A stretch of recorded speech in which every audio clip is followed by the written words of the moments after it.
What's up, everybody? Today we are going to be making a beautiful, huge hydrangea cake for Mother's Day. My name is Lori and you guys are watching The Icing Artist. Now, I wanted this cake to be beautiful on the outside but delicious on the inside, so I thought I would do a lemon raspberry flavor. So I zested my lemon and I'm going to put that fresh lemon zest right into my vanilla batter. I'm going to pour this yummy batter into my 8-inch sphere pan as well as the extra batter into an 8-inch round pan. Now that our cakes have baked and cooled, I am going to divide this. That way we can put a really yummy raspberry buttercream layer in between each layer of cake.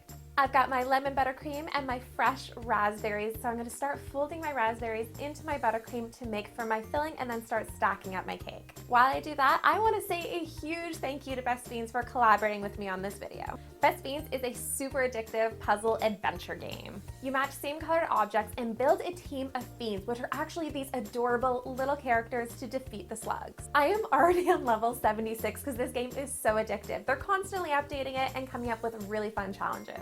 This month, because of course it's Mother's Day, they are doing a Mother's Day challenge where you can win really sweet rewards. If you beat all 16, you unlock a special fiend style for Whisper. They are also coming out with their first animated short, so watch out for Boot Camp. So please make sure to download the game for free using the link in the description box below. By using this link, Best Fiends is going to give you guys $5 worth of gold and diamonds for free. But I want to give something back to you guys. Since Best Fiends is supporting this video, we want to share the love by giving away two $100 Amazon gift cards. So make sure to stay tuned right to the end of the video to see how you guys can win. Because flowers aren't plastic, they're not perfect, they're not all the exact same cookie cutter shape, we want to carve this so it dips in and comes out in certain places.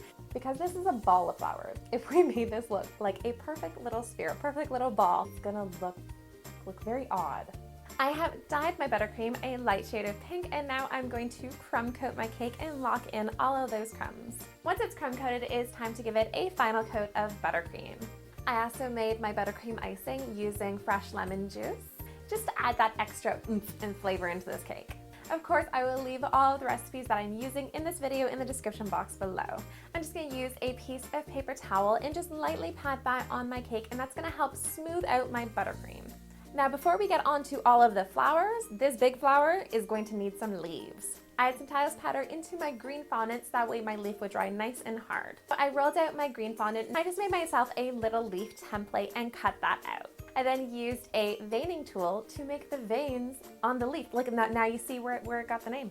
Going right down the center and then kind of, branching out here and there like a leaf. I actually looked at a leaf while I was doing this to make sure that it looked leaf-like. Then using a toothpick, I'm gonna make all those little veins that are kind of coming off those big ones. To give my leaf some jagged edges, I'm actually using a flower cutter and just cutting that all along the edge. It actually worked out really well. I'm gonna take some tissue paper and kind of ruffle it underneath my leaf so that way it's not sitting flat on the cake board. That way I have some shape to it, and let it dry for a couple days to harden up. Because we don't want this just to look like a fondant leaf, we want it to look realistic, I am going to color dust it, which is going to make everything pop. So I'm going to go over the whole thing first with my dark green, and then go over it again using my light green. And this is going to add like a two-tone look to my leaf, so it's not like one solid color. It's going to give it that variation in color.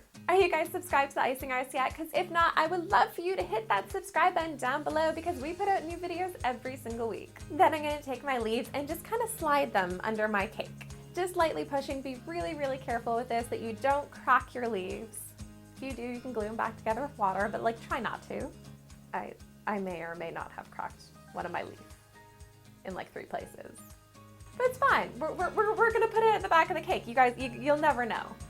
Now it is time to make all of those beautiful little hydrangea flowers.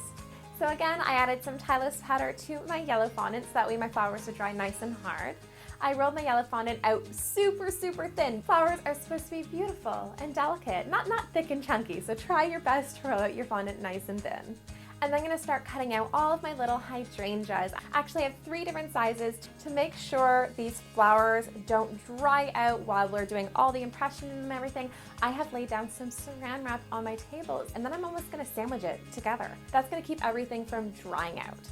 Once we are ready to impress the flowers, which this is going to make them look gorgeous, I'm going to peel back one of the layers of saran wrap and place my flower on my impression mat.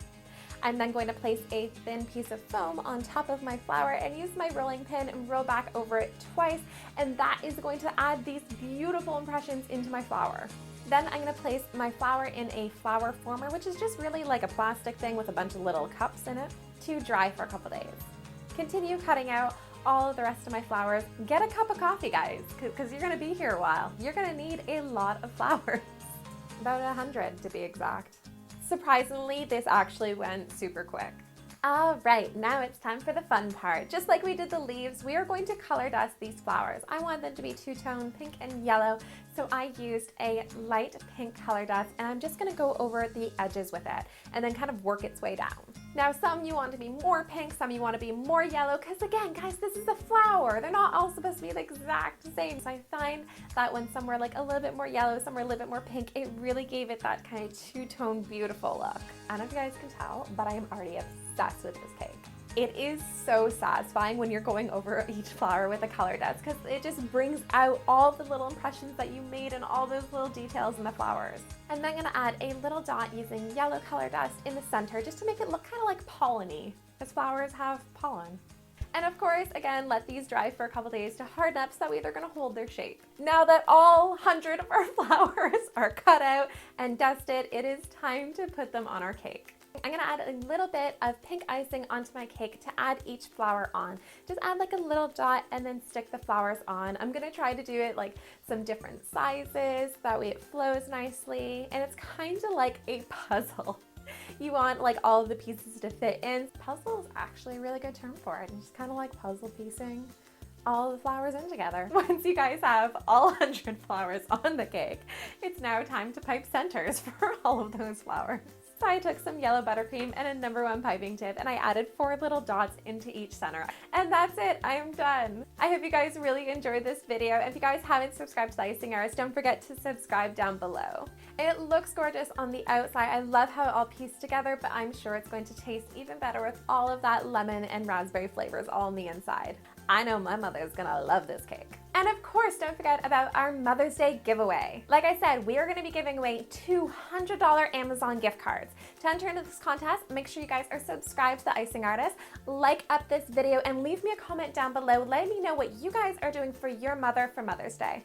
That is it. You're in to win one of the $100 Amazon gift cards. Contest ends May 19th and winners will be announced May 21st. Good luck, everybody, and happy Mother's Day to all of you wonderful moms out there. Thank you so much again to Best Fiends for working with me on this video. This was so much fun. I hope you guys really enjoyed it. Again, you guys can subscribe to the channel by clicking over here or check out some more of our videos right over here. I will leave links for you guys, and don't forget to come back again next week because we will be making something else into cake. Bye, guys. So yummy.